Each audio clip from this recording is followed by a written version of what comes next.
Buenos días a todos. Vamos a ver qué sale de aquí. Primero agradezco el honor de ser invitado a dar una conferencia aquí en el Students for Liberty. Espero contribuir un poquito a difuminar o contribuir a difundir las ideas del capitalismo, del libre mercado y los valores viejos, antiguos, que sirven para configurar esta idea. Vamos a ver. A mí me dijeron, Bastos, tienes que ir ahí a hablar de eso de la pobreza. Pues vamos a hablar de la pobreza, del concepto de pobreza y de la forma de salir de ella. E intento dar algunas breves pinceladas, algunas ideas que después podrán ser discutidas si así lo entienden pertinente. No sé si hay idea de discutir o no, pero me gustaría discutir un poco con ustedes o si tienen alguna pregunta, hacer algún comentario al final. Primero, ¿qué es la pobreza? La pobreza y la riqueza son fenómenos relativos, no son absolutos en casi ninguna medida. Es decir, normalmente hablamos de pobres o ricos en relación unos a otros. No hay una medida estándar de pobreza o riqueza. De hecho, es siempre cambiante.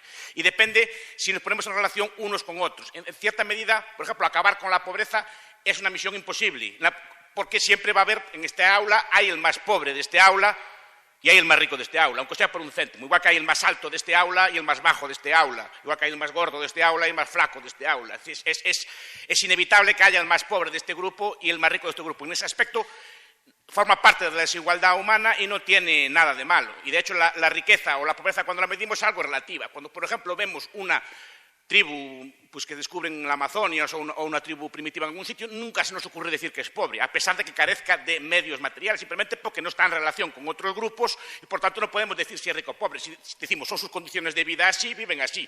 ¿Es pobre esa tribu, es pobre ese grupo? En cuanto lo incorporamos a una sociedad mayor y no empezamos a comparar con otros grupos. Antes no podríamos decir que es pobre.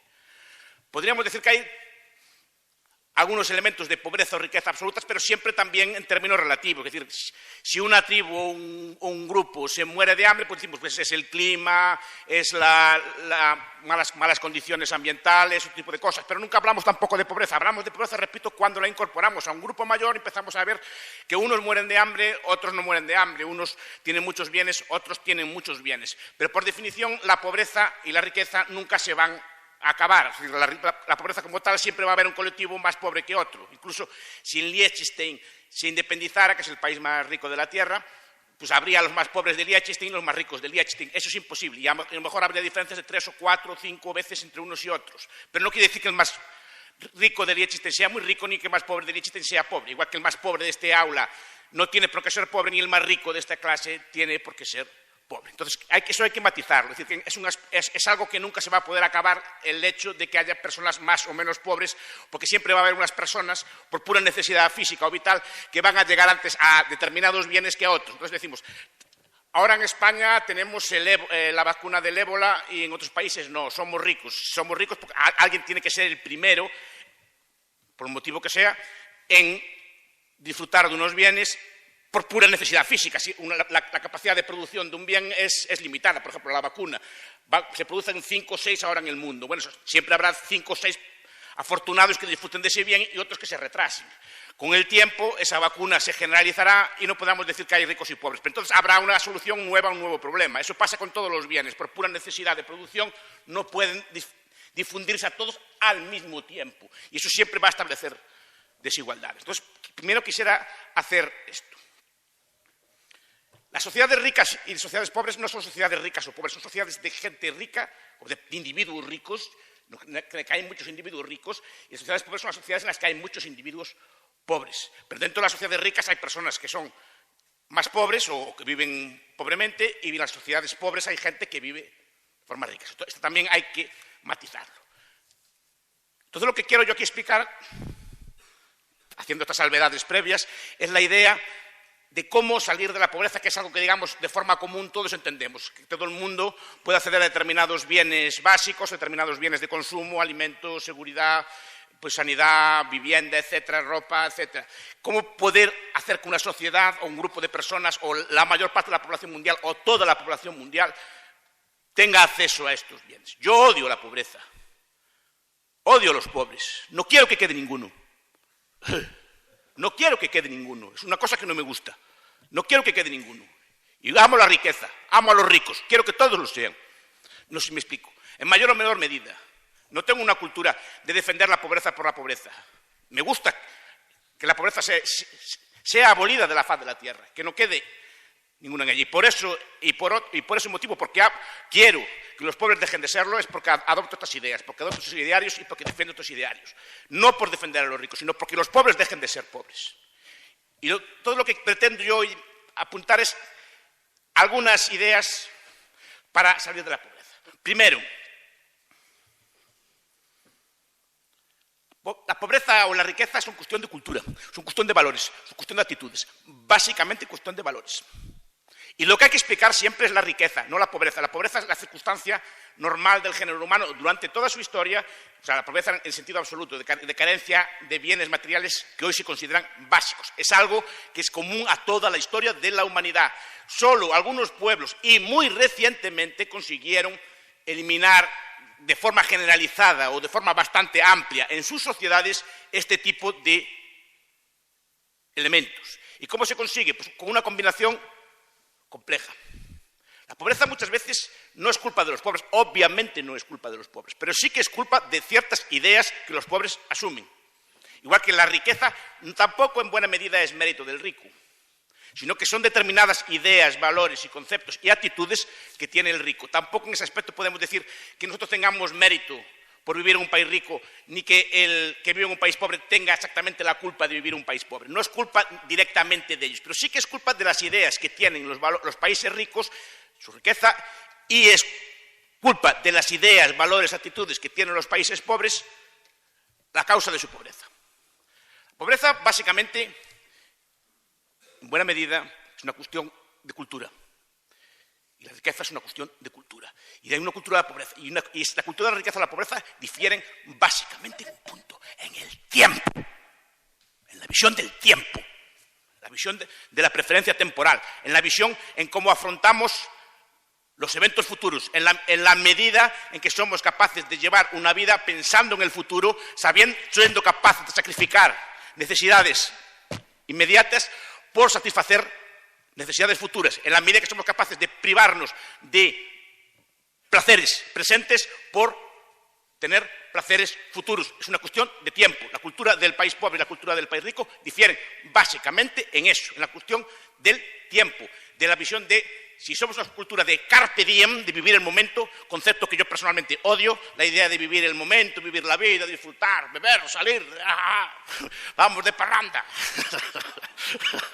vamos a pasarlo bien, comamos y bebamos que mañana moriremos, como decían los antiguos, carpe diem, como está de moda ante la juventud moderna de ahora decir.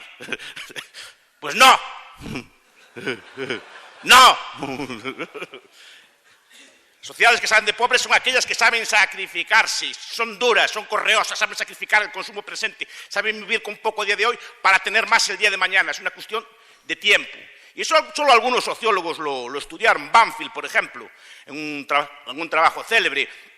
Oscar Luis, un antropólogo, en otro trabajo célebre, explicando por qué unas personas son ricas y otras son pobres. Porque la idea de la pobreza y la riqueza es una idea muy estudiada. La idea del desarrollo económico, de cómo se puede crecer, es una idea muy, muy estudiada por todos los llamados economistas del desarrollo, de todos los lados, de Jeffrey Sachs, por ejemplo, en la izquierda, Paul Collier, Suda Shenoy, el gran Peter Thomas Bauer, etcétera. Todos estos intentan explicar y llegan a conclusiones de este estilo. Es una cuestión de tiempo, es una cuestión de cómo las personas de cultura de la pobreza ven el tiempo y si las personas de cultura de la pobreza intentan satisfacer en buena medida los placeres a corto plazo, no tienen ninguna idea de diferir ese placer. En cambio, las personas de cultura de riqueza piensan a largo plazo, ahorran, intentan diferir en el tiempo su placer. Eso lleva a una serie de actitudes positivas que después conducen a la riqueza, pero es una visión de tiempo. Una persona rica temporalmente va a pensar a medio y a largo plazo, no solo a corto plazo.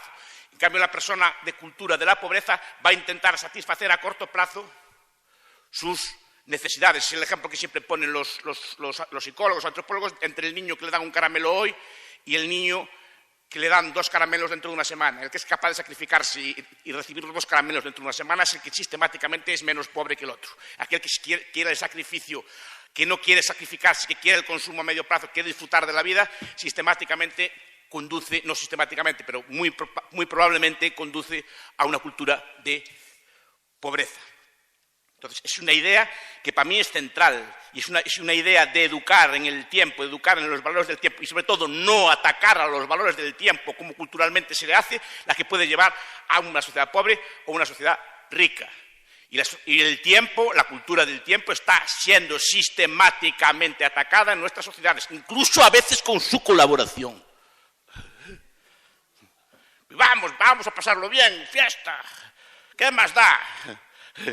¿Para qué vamos a ahorrar? ¿Para qué vamos a sacrificarnos ahora? Somos jóvenes. Pues no. No, precisamente ahora. Es cuando su ahorro vale más. Su ahorro a interés compuesto es cuanto más vale ahora, como ya le explicarán después, supongo que en otras conferencias. Pero eso ahorra cuando no hay que vivir, para vivir bien de mayores, para poder llevar una vida plena en el resto de su vida. Es bueno que ahorren, que acumulen, que lleven una vida sana. Entonces, ¿qué 3 valores, aparte del tiempo, son para mí centrales o que derivan del tiempo? Para sacar una sociedad de pobre o hacer una sociedad próspera o sacar una sociedad de la pobreza. Siempre y cuando se quiera. Es decir, la pobreza o la riqueza también son una cosa que puede ser voluntaria. Pero cuidado, solo se puede ser pobre voluntariamente en sociedades ricas. Porque está el resto de las necesidades más o menos cubiertas y siempre hay como un colchón de seguridad. Digamos, una vida de pobreza, de retiro, de abandono, vivir en un monasterio, vivir en una comuna o así se puede hacer normalmente más fácilmente en una sociedad avanzada o rica o próspera que en una sociedad pobre, como casi todos los bienes. ¿Qué 3 elementos voy a destacar aquí? Ahorro, capitalismo y trabajo duro, como le gusta al señor Pérez Boda lo que diga. Estos son los 3 elementos básicos de salir de una cultura de la pobreza. Ahorro, sí, vivir siempre por debajo de nuestras posibilidades, siempre por debajo, nunca por encima. Eso es lo que hace rico un pueblo, como eran nuestros antepasados, como eran los gallegos de antes, que vivían siempre por debajo de sus necesidades, y supongo como la mayor parte de ustedes, de sus abuelos, no de ustedes. Entonces ya son de cultura moderna, de carpe diem y cosas así, pero sus abuelos vivían siempre por debajo de sus necesidades. Ahorraban, no gastaban, compraban todo a poder ser con ahorro, nunca con crédito. Y en todo caso, el crédito solo para algún tipo de bien muy caro, un bien de capital o un bien inmobiliario, pero nunca para comprar unas vacaciones. Imaginen a sus abuelos pidiendo un crédito o vendiendo una casa para ir de vacaciones a Punta Cana. Eso hay que hacerlo, se puede hacer, forma parte de la vida, es legítimo invertirse, pero ahorrándolo previamente, no con crédito futuro. No se puede transformar bien de consumo en bien de capital inmediatamente. Entonces, ahorro, vivir siempre por debajo de lo que ganamos.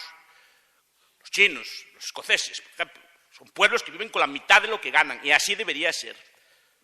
¿Y por qué el ahorro es bueno? Porque el ahorro libera recursos, el ahorro capitaliza a la sociedad, el ahorro permite financiar bienes de inversión, permite financiar fábricas, permite financiar carreteras, permite financiar centrales eléctricas, permite financiar medios de transporte, permite financiar puertos, permite financiar todo tipo de bienes y servicios que sirven para capitalizar y, a su vez, para hacer más rica la sociedad. Ustedes recuerden aquel ejemplo mítico de Von Baber de los cocos de Robinson o de las moras de Robinson. Robinson, para poder tener un palo, tiene que ahorrar previamente los cocos necesarios o las moras necesarias para poder estar un día entero comiendo sin trabajar y aplicando ese día a producir un bien de capital. El ahorro de nuestros abuelos. Ustedes cuando nacieron, la mayoría de ustedes son muy, muy jóvenes. Ustedes cuando nacieron ya lo tenían todo hecho. Ustedes nacieron en un hospital, los transportaron a lo mejor a su madre en una ambulancia, hay carreteras, tuvieron electricidad desde que nacieron, tuvieron automóviles, todo tipo de medios de comunicación. ¿Y esto quién lo construyó? ¿Salió de la tierra o nació de la... Como si del agua lo sembraron y nació después, o fue fruto del ahorro durísimo de sus abuelos y bisabuelos, que vivían en circunstancias mucho más pobres que las suyas, ahorraban mucho más que ustedes, y vivían mucho, pero sacrificaban, y iban siempre prosperando, y sacrificaban, eran gente dura y ruda, en el sentido de que eran capaces de vivir, sacrificarse, por darles un futuro mejor a ustedes, a sus padres y a ustedes. Ustedes, ¿qué están haciendo? quemando y comiendo capital. Y esto no es una conferencia, es una especie de arenga. Entonces, el ahorro es vital. Vivir por debajo de las posibilidades es vital para acumular capital. También esto aquí requiere un puntito de individualismo, aparte del ahorro. El ahorro tiene que ser también para uno. Quiero decir, muchas sociedades pobres, uno de los problemas que tienen es que todo se considera común. De tal forma que cuando una persona prospera o ahorra, pues vienen los vecinos, vienen los sobrinos, vienen los primos, los cuñados, viene toda una familia extensa de vecinos, etc. Hay que reparta con él, a quitarle a él, o que dame aquí, tú que tienes tanto, dame, o búscame algo, dame aquí, cásame a mi hija, o ese tipo de cosas. Y eso, por supuesto, desalienta por completo el ahorro. Como desalienta por completo el ahorro todo el tipo de medidas fiscales, todo el tipo de medidas intervencionistas que atacan una figura vital como es el ahorro. Por ejemplo, el keynesianismo, independientemente de que crean en él o no, es una política que hace un daño tremendo a la figura del ahorro. Y en general, la política económica actual es una política que hace un daño enorme al ahorro. Toda la deuda pública, por ejemplo, porque drena el ahorro y lo lleva a consumo corriente, porque el gasto público es quitar gasto de capital, gasto que tienen los ciudadanos ahorrado o que podría ser ahorrado y gastarlo en bienes de consumo corriente. Estás quemando capital y estás desincentivando por completo el ahorro, el presente y el futuro. Es el primer factor. Porque la propiedad privada, que se considera un factor importante, es muy importante la propiedad privada, como antes apunté. Pero no es un factor central. Propiedad privada es de los tiempos de los romanos. Propiedad privada, como antes comentaba un compañero, el señor Yuc, la tenían muchas tribus indias. Más esas tribus indias, a pesar de la propiedad privada, no prosperaban. Tenían propiedad privada, pero no eran capaces de salir del estancamiento. Y el ahorro solo tampoco basta, porque el ahorro también es una figura central, es una figura de previsión, es una figura de pensar a largo plazo. Y aquí entramos en el segundo elemento. El segundo elemento es que ese ahorro tiene que ser invertido de forma capitalista. El capitalismo fue probablemente el mayor invento del ser humano en el aspecto económico. La idea de la contabilidad de doble vuelta, la idea del beneficio y de la pérdida, la idea de crear un sistema monetario sano, no lo que hay ahora. Moneda, bancas de reserva fraccionaria. Dinero electrónico, dinero que se crea con inyecciones de los bancos centrales. Eso no es dinero sano, dinero metálico, oro y plata. Eso es lo que es sano.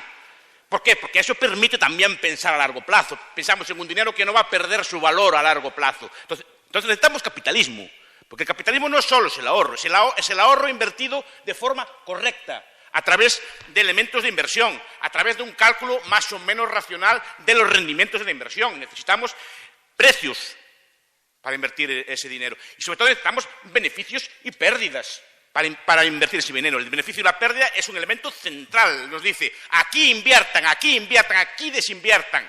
Quite el dinero de ahí, mételo allá. Eso es lo que necesitamos imprescindiblemente para ahorrar. Robinson podía ahorrar muchos cocos, pero podía gastarlos mal, en vez de hacer un palo, haciendo un hacha de metal, no le daría el ahorro suficiente, calcularía mal. O Robinson puede ahorrar para pasar un día tomando una merienda en la playa, sin hacer nada. El ahorro es condición necesaria, pero no suficiente. Ese ahorro tiene que ser invertido y usado de forma correcta. Entonces necesitamos beneficios, pérdidas, precios. Necesitamos un sistema económico no intervencionista, que el Estado no decida en qué invertir en cada momento el dinero, a través de incentivos, subvenciones, restricciones, regulaciones, etcétera, que buscan favorecer sus objetivos de poder, pero no favorecen una correcta asignación de los recursos económicos. O sea, el capitalismo es el segundo elemento central. Necesitamos bolsas, necesitamos mercados financieros, a pesar de lo que se diga, mercados financieros sanos y bolsas sanas, obviamente. Pero necesitamos esos elementos. Sin ellos, el ahorro y toda la perspectiva temporal que tengamos no valdría de nada. Necesitamos ese tipo de instituciones maravillosas que son los mercados. Y digo maravillosas, porque aún a día de hoy no se comprende muy bien cómo funcionan, pero solo sé que su funcionamiento es espectacular y llevó al mundo a enormes dosis de prosperidad, y aquellos países que siguieron estas recetas prosperaron y abandonaron buena parte de sus poblaciones, abandonó la pobreza. Entonces, ahorro Capitalismo también sin ahorro no vale de nadie. 3, que es donde entro mi vena conservadora. Trabajo duro. Ahora, para dar esta conferencia, leía a Skidelsky, el biógrafo de Keynes, en un libro que sacó hace poco, llamando así como ¿Cuánto es suficiente? Y estoy leyendo así todas estas cosas modernas del decrecimiento.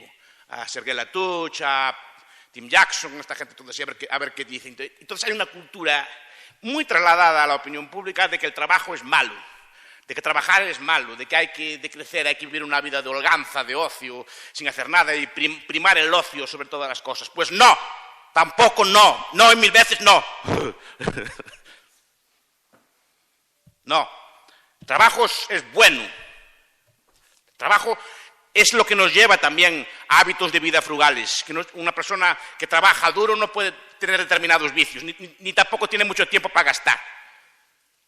Es bueno que haya trabajo y que trabajo duro. El trabajo nos enseña también a producir más. Buena parte de los avances tecnológicos, buena parte de los avances técnicos, buena parte incluso de su formación o cualificación profesional se da en el mundo del trabajo. Las relaciones, las habilidades, el know-how, todo este tipo de cosas se dan en el ámbito del trabajo. Es necesario que trabajen y que trabajen de forma dura, como hacen muchos pueblos de la tierra, o como hicieron nuestros abuelos. Porque lo que tenemos que preguntarnos es cuál es el camino que seguimos nosotros para llegar hasta hoy.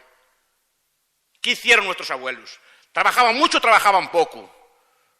¿Se andaban a quejar de jornada de 35 horas, querían menos o trabajaban duro, noche y día, muchas veces domingos, muchas veces 10, 12 horas al día? ¿Qué fue lo que nos sacó de pobres? ¿Lo que tenemos ahora o lo que había antes? Pues esos son valores que a mí me interesa mucho. La idea de seriedad en los tratos, que también conduce al mundo del trabajo, de ser gente honrada, de ser gente seria, de llevar vidas ordenadas. Repito, el trabajo lleva también a vidas ordenadas, que son a su vez las que permiten pensar a largo plazo, que nos permiten capitalizar la sociedad y eliminar el dinero. Ser poblaciones sufridas también nos lleva al trabajo. El trabajo lleva a que la gente, para ganarse el pan, tiene que sufrir, tiene que trabajar, pero eso lleva también a que cuando vienen mal dadas como una crisis, las sociedades trabajadoras aguantan bien las crisis y pues si tenemos que trabajar por menos, trabajamos por menos, si tenemos que cobrar menos, cobramos menos, no empezar a hacer huelgas, a reclamar derechos y cosas por el estilo.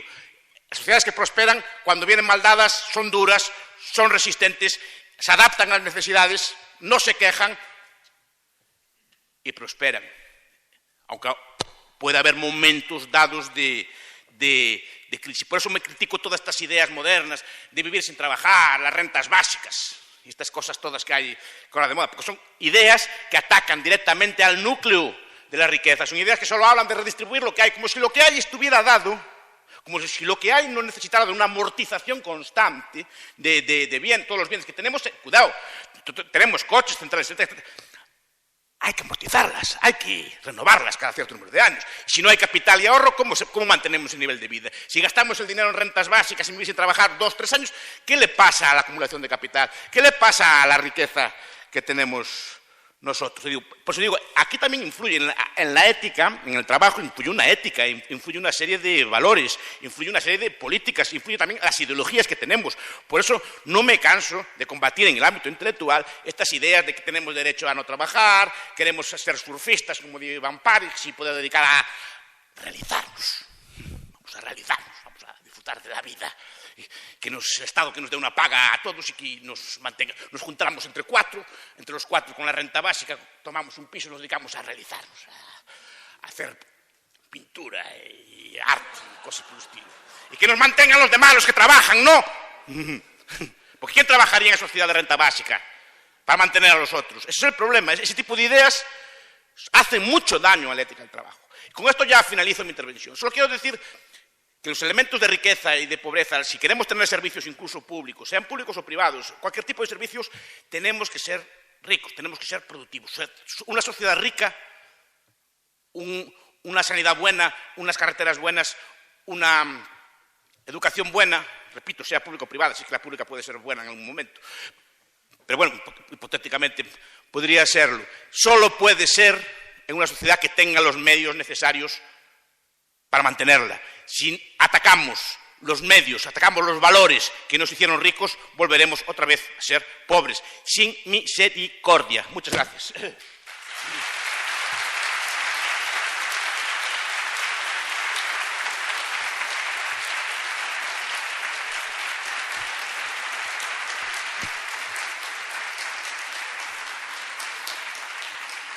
Muchas gracias. No sé cómo está organizado, si hay preguntas o no. Sí. Una cosa muy interesante en cuanto a esa visión derivada de la visión del tiempo, Sí. corto plazo o medio largo plazo. Pero yo creo que te podría alguien interpelar diciéndote, bueno, pero una persona pobre efectivamente puede que no tenga una visión a medio largo plazo, porque realmente no puede hacer nada a medio largo plazo porque tiene que concentrarse en subsistir, ¿no? En sobrevivir. No puede ahorrar porque no tiene lo suficiente para eso. Que todos venimos de las cavernas y todos venimos de no tener nada. Ricos, pobres, negros, blancos, amarillos, lo que sea. Todos venimos de las cavernas. Todos. O sea, hubo algunos antepasados nuestros que, a pesar de no tener nada, ahorraron. No sé si me explico. Y cuando dices que no tenemos, entonces, vale, no tenemos para vivir, no nos llega. Pero vamos a ver, usted vive como vive. Usted tiene su coche, ¿no? Ah, bueno, pues tiene su coche, ya tiene unos gastos ahí y tal. Un coche, no, unas veces es necesario, otras veces se puede usar transporte público. ¿Cómo vive usted? Usted quiere un piso para usted solo. Nuestros antepasados inmigrantes vivían 8 en un cuarto, igual que el día de hoy. Es decir, siempre se puede vivir menos. Y no tenemos por qué dar por asegurado lo que tenemos hoy. Pero sí que es una visión de tiempo, porque incluso entre los pobres hay gente que sale de esa pobreza. Y al revés, entre los ricos hay quien cae. Para abajo precisamente por esa cuestión de tiempo. Pero yo critico mucho la ética del consumismo, que es una ética muy moderna también así. Ahora vemos este chico, Nicolás, así y tal, y vemos como el ideal de vida de él, ¿no? Es un ideal de vida, pues todo eran fiestas, vienen reportajes en la prensa estos días, todo eran fiestas, gastaba billetes, quemaba muchas copas, cosas por el estilo. Y además el problema es que es el ideal que se pretende que es el capitalista. El capitalista al revés es ahorrador, no gasta, vive bajo sus posibilidades, anda en coches viejos. Los ricos que conozco yo viven así, no exhiben su riqueza, desde luego no se les ocurre gastar fortunas en copas, solo ocurre a los políticos. A un rico de verdad es muy difícil que se le ocurra gastar el dinero duramente trabajado, duramente conseguido en ese tipo de cosas. Al revés, le intenta sacar el máximo partido posible. Pero repito, todos venimos de esa idea. Y la idea de tiempo es central. Es decir, las clases populares, las clases bajas temporalmente, como le dice Banfield, no que sean bajas, pero que son bajas temporalmente, tienden a gratificar el tiempo a corto plazo. Por ejemplo, lo que estudia Oscar Luis o que estudia Banfield es que los sectores más bajos, los sectores más pobres, por ejemplo, no reprimen prácticamente nada a los chiquillos, por ejemplo. Es decir, quieren salir por la noche, salgan por la noche. Quieren tener relaciones sexuales a los 12 años, téngalas. Quiere beber, beba. No sé si me explico, no hay ningún tipo de represión. Los valores de tiempo son imprescindibles. Las clases más altas temporalmente, que son después las que normalmente conducen a esto, reprimen el tiempo. Y dicen, mira, no, ahora no es el momento de beber, es el momento de estudiar, es el momento de aplicar, de aprender un oficio. Las relaciones sexuales ya las tendrás cuando seas más adulto, más mayor. No, hasta esas edades no se sale por la noche. ¿Por qué? Porque lo digo yo, no hay que explicar más. Se entiende que el padre lo dice, me explico, no hay que explicarlo más. Ese tipo de valores son los que conducen al triunfo. El no reprimir el tiempo es lo que lleva al fracaso. Pero nuestros antepasados, algunos tuvo que haber que hicieran así, por pura regresión histórica, ¿no? Todos vivían del mamut o lo que fuera. Unos comerían el mamut todo y otros guardarían el mamut o lo salarían. No sé si me explico. Para vivir el tiempo de futuro y con ese tipo de futuro poder emprender proyectos como agricultura, fomentar otro tipo de bienes y otro tipo de cosas. Pero tú, por pura necesidad, todos descendemos de los mismos antepasados y todos empezamos de pobres. Eso es lo que hay que explicar, porque unos salieron y otros no.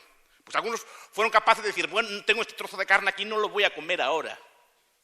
Lo voy a guardar para el futuro y ese otro día pues voy a poder producir más, o voy a poder producir en el invierno, voy a ser productivo en otros meses del año o en otros años. No sé si me explico. Pero tuvo que salir de algún instinto de alguna persona en ese aspecto. Pero tienen que ser combinadas las tres cosas. Si no, no vale.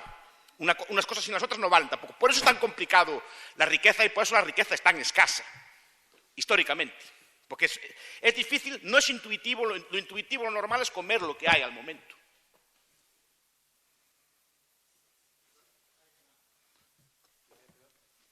Cualquiera de los dos. Y cuando tengan que acabar me avisan si son tan amables. Buenas. En principio es verdad que es un buen predictor el hecho de que el niño pueda resistir la tentación de comer un caramelo. A más tiempo aguante, probablemente tenga mejores salarios el día de mañana. No es un buen predictor de que si va a ser un buen emprendedor o no. No tiene que ver. Eso, y en principio nosotros decimos que el emprendedor es el que genera realmente riqueza. Pero con respecto a eso, dicen que se puede intentar aplicar sobre los niños ciertas medidas para incitarles a ahorrar desde pequeños. Y en ese sentido, y solo en ese sentido, ¿qué opinaría usted de una sociedad a la que se le impusiese el ahorro? No, no. ¿Y por qué no? Claro. Porque no se puede imponer. Es cultural. Y además yo estoy en contra de la imposición, pero sí estoy en contra de que se ataque sistemáticamente los valores sanos y conservadores y los valores del ahorro. Estoy en contra radicalmente, porque el ataque es sistemático. Ya desde el poder público, desde la escuela, en buena medida, desde la educación en general universitaria, se ataca el concepto de tiempo. Se enseñan ideas, a mi entender, obviamente, erróneas en el plano del tiempo. Pero lo que dice usted es muy inteligente, efectivamente. Una cosa es el ahorro, otra es el emprendimiento. Por eso hablo de combinar las dos cosas. El emprendedor puede ser muy hábil, pero a lo mejor no tiene capacidad de ahorro, porque no tiene por qué tenerla. Y a su vez el ahorrador no tiene por qué ser empresario, porque tampoco tiene por qué serlo. Simplemente es una persona de hábitos sanos, pero no tiene por qué tener ideas geniales de crear empresas así. Por eso es bueno que se combinen las dos cosas. Uno financia al otro.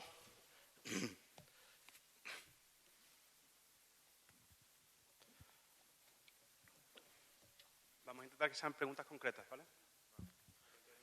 A ver, señor Carré. Gracias. Usted, señor Bastos, ha hablado durante todo el rato, ha dicho la palabra trabajo. Sí. Y ahora, justo al final, ha hecho una breve mención, por ejemplo, a la huelga. Sí. Entonces, en ese supuesto, o sea, que los individuos debemos trabajar y si se da un caso, una situación injusta o algo, no tenemos derecho a una huelga o no hay cabida, o el Estado nos debe permitir. Hay derecho a la huelga, obviamente, pero también el empresario tiene derecho a contratar al esquirol. Una cosa es correlato de la otra. Usted tiene derecho a no dejar de trabajar. Pero es una situación injusta, hay situaciones injustas a veces. Normalmente no son las que se derivan del contrato laboral. Claro, pero digo, el derecho a la huelga lo hay.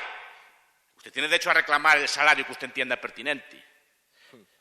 Pero es como si tiene una novia y dice, pues no quiero andar contigo hasta que dejes de salir de la noche o dejes de vestirte así. Usted muy bien, te hace huelga, pero su novio mientras hace huelga tiene derecho a buscar otro, ¿no? Pues esto es lo mismo. Usted puede hacer la huelga que quiera, el empresario, mientras está usted de huelga, puede contratar a otros. Así sí que me parece legítima la huelga. Sí, pero no podría... Y la huelga sin violencia, claro. ¿No cabría una posibilidad de un árbitro, en este caso el Estado, para que se... ¡No! No existe Estado. ¿Qué? No existe Estado. No hay árbitros en los partidos. No. Puede haber árbitros privados. Y de hecho en las huelgas se usan mucho. Pero no, el Estado no es el mejor árbitro. El árbitro va a tomar partido por una de las partes. La que más fuerza tenga. O que más le interese a él. Puede discutir la salida. Diga. Sí, a ver, ¿tendría algún sentido un ahorro que nunca llega a consumirse? Y otra cosa en relación a esto, ¿hay algunos estudios sobre una proporción ideal de una sociedad entre ahorro y consumo? No hay una situación ideal. Depende de cada persona. El ahorro siempre acaba por ser consumido. Primero por necesidad vital. O sea, hay necesidades que son perentorias. Es decir, usted tiene que vestirse por fuerza, si no se muere, tiene que comer, si no se muere, necesita más o menos a día de hoy una vivienda, si no también muere de frío. O sea, tiene que consumir. Ahora, puede diferir muchos consumos en el futuro. Y además, lo que no ve la gente es que ese incremento de ahorro lleva a que usted consuma más el día de mañana. Y de forma más o menos natural. Mire, el victoriano, el capitalista victoriano del siglo XIX británico, el que creó la revolución industrial, vivía del interés. Si tenía una suma, esa suma le prestaba un interés. Esa suma del interés le prestaba otro interés, vivía de eso. Y su incremento de nivel de vida derivaba de la capitalización. Cuanto más grande era el montón principal, más interés devengaba y más interés del interés devengaba. Y así iba consumiendo cada vez más, pero de una forma sostenible, sin tocar nunca jamás su principal. Y ese principal estaba invertido en ahorros a largo plazo, pues en centrales eléctricas, en fábricas, pues, que a su vez era lo que permitía cada vez que los bienes se abarataran y que fuera cada vez más rico. Pero al final acaba por ser consumido, claro. El ahorro se consume, solo que en vez de bienes de consumo, en bienes de capital. Es imposible no consumir el ahorro. Solo que si lo difiere usted, permite capitalizar la sociedad. Permite, como no lo va a comer ahora, permite alimentar a otra persona o producir bienes para otra persona para que ésta produzca máquinas, fábricas que a su vez lo hacen más rico a usted. Bueno, pues que A ver, la verdad es que me ha ofendido un poco cómo has definido la pobreza y la riqueza, porque la pobreza has hablado de ella como si... Perdón. Bueno, has hablado de la pobreza y de la riqueza como si los ricos fueran los que han sabido ahorrar, los que han sabido manejar su vida, y los pobres los que no han sabido ahorrar, no han tenido... bueno, que no han sabido hacerlo bien. No dije eso, ¿eh? Bueno, Dije que no tenían esa mentalidad de la... No, dije que no es culpa de ellos. Es culpa de las ideas que tienen, que es muy distinto. Bueno, pues de las ideas que tienen. Cuando la pobreza... Pero son sociales, perdón. Cuando la pobreza es que existe por un montón de causas. ¿Cuáles? Es que, pues una discapacidad, porque es que puede existir miles de causas. Yo misma he sido muy pobre, te quiero decir, es que yo he tenido siempre la misma mentalidad y ahora puedo ser rica. Es que la pobreza y la riqueza... y luego me hablas de... que antiguamente nuestros abuelos tenían la cultura del ahorro y que estaba muy bien. Pues yo creo que nuestros abuelos tienen una cultura muy parecida a la que tienen ahora en los países más pobres, que es el de compartir, el de trabajar como burros y guardar todo lo que puedan y compartir. Y esa es la misma mentalidad que teníamos antes aquí. Sí, así es. Ahora, de hecho, en los países más ricos yo creo que cada vez se tiene... Hombre, es ganar un sueldo y gastarlo. Sí, ese es el problema. Hablé de dos cosas. Primero, dije que son una serie de valores sociales, valores que estuvieron muy presentes en toda la sociedad humana durante su historia. La combinación de estos valores de tiempo, de capitalismo, el capitalismo es una técnica. Requiere de instituciones, requiere por ejemplo, de saber contar, de saber calcular intereses, de tener bolsas, de tener mercados. Ese tipo de cosas son invenciones humanas y son invenciones humanas históricas. No toda la humanidad las tuvo. Sí que otros antepasados tenían esa mentalidad de ahorro y así, pero el ahorro dije que no llegaba. Y esa mentalidad no llega, es una condición, pero no, por lo menos en los orígenes.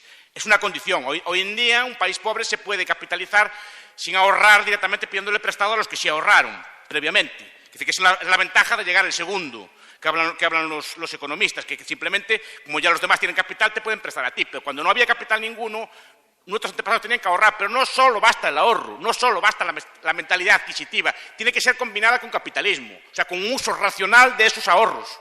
Si no, no vale de nada tampoco. O sea, no es un ahorro, digamos, que se invierte en bienes inmuebles, que se invierte en tierras o en bienes pecuniarios, pero no se transforma en más producción. Fue lo que traté de decir. Es una combinación de ambas cosas. Y si usted tenía esas ideas y así es que demuestra que tiene mentalidad capitalista. Pues, a ver, que estás hablando de los países pobres cuando es que ni ellos mismos tienen la culpa de ser pobres, es que hay intereses de todos los países. Y ya lo dije que no tenían culpa. Bueno, o de las ideas, es que no son ni ideas, es que hay intereses de todo el mundo, es que...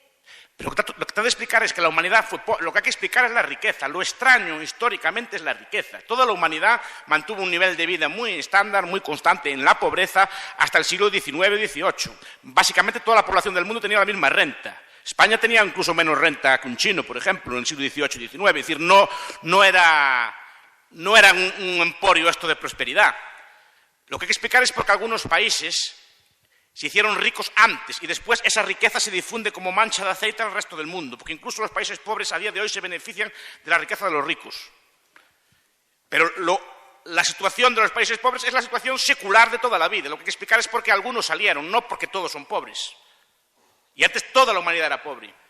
Y hoy en día se va reduciendo, gracias a Dios, todos los días la pobreza. Más lentamente, a veces hay saltos, se sube, se baja, pero se va reduciendo, y se va reduciendo gracias a la difusión de este tipo de valores y de ideas. Y muchas gracias por su pregunta. La última pregunta. Buenos días. Quería preguntarle al profesor Bastos qué le parece la idea esta de que deben existir instituciones formales para defender los derechos de propiedad. Las instituciones son cosas que defienden ahora Acemoglu, Robinson, esta gente, los institucionalistas, ¿no? Hombre, la institución es una idea mental también.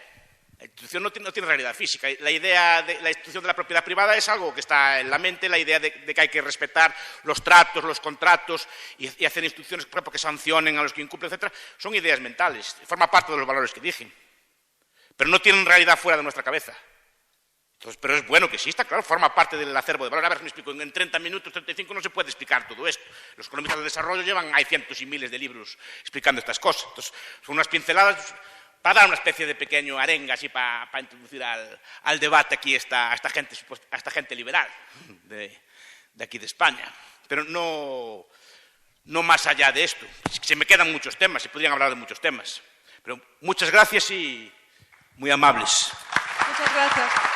Por favor, quédese.